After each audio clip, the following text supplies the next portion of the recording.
দেশজুড়ে চলা তীব্র গ্যাস সংকটের ধাক্কা লেগেছে সিএনজি পাম্পগুলোতেও। চাপ কম থাকায় ঘন্টার পর ঘন্টা অপেক্ষার পরও মিলছে না গ্যাস। বেকায়দায় পড়েছেন চালকরা। এদিকে পাম্পে গাড়ির দীর্ঘ সারি থাকায় সড়কে বাড়ছে যানজট। জয়ন্ত কর্মকারের রিপোর্ট। রাজধানীর বাড্ডা থেকে একের পর এক সিএনজি পাম্প ঘুরে কোথাও গ্যাস না পেয়ে শেষমেশ খিলক্ষেতে চলে এসেছেন এই ব্যক্তি।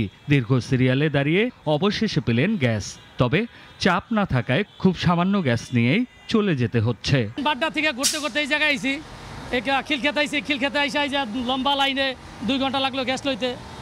এরকম দিনের মধ্যে 2বার গ্যাস লওয়া লাগে। এই সিএনজি চালকের মতো অবস্থা সবারই। ভুক্তভোগীরা বলছেন গ্যাস নিতেই ব্যয় হয় দিনের অধিকাংশ সময়। গ্যাসের জন্য আমরা গাড়ি ঘন্টার পর ঘন্টা বসে থাকতো, তারপরেও গ্যাস পাই না। 50 টাকা 60 টাকার গ্যাস ভাই।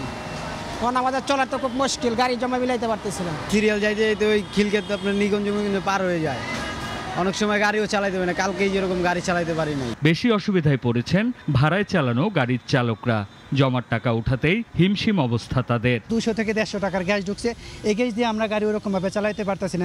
গতকালকে তো গ্যাস পাই নেই, আজকে তো একটু খুলছে পাইতেছি, তারপর তো 3-4 ঘন্টা করে সময় লাগে। লাইনে গ্যাস নাই, প্রতিদিনই একই অবস্থা। সময় নষ্ট হচ্ছে, ডিউটি করতে পারতেছি না ঠিক করে। সিএনজি স্টেশন সংশ্লিষ্টরা বলছেন প্রায় 1 সপ্তাহ ধরে সংকট আরো তীব্র হয়েছে। পাম্প কর্তৃপক্ষের কিছু করে না। লাইনে যদি গ্যাস না থাকে আমাদের পাম্পে তো প্রেসার থাকে না। পাবলিকের ভিড় থাকলে 2টা লাইন দেয়, কারণ জনগণ তো ঘন্টার পর ঘন্টা লাইনে দাঁড়ায় আছে।